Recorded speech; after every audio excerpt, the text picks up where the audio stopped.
Ready to unlock the creative power of Adobe Creative Cloud without breaking the bank? Alright, let's jump right in and discover how students and educators can get a fantastic discount on Adobe Creative Cloud. First things first. Head over to the Adobe website. You can use your preferred search engine and type in Adobe Creative Cloud and click on the official website. You'll want to look for a section specifically geared towards students and teachers. Once you're on the Adobe website, navigate to the Plans and Pricing tab.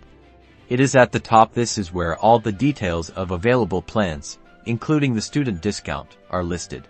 Now, look carefully to identify the Creative Cloud plan made for students and educators.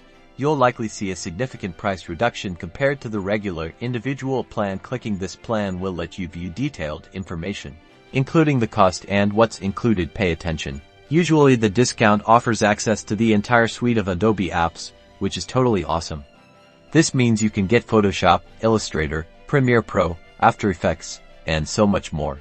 Before you get too excited, let's cover eligibility requirements. Adobe typically requires proof of your academic status. This could include a student ID, school transcript, or acceptance letter. Make sure you have these documents ready when you're getting set up. Be prepared to upload these documents during the sign-up process to confirm your eligibility for the discount. This helps them verify your student or educator status. Okay, to get started, start by either creating an Adobe account or signing in. If you already have one, you'll be guided through the steps of selecting your plan, confirming your eligibility by providing the required academic information, and then proceeding with the payment. And that's it.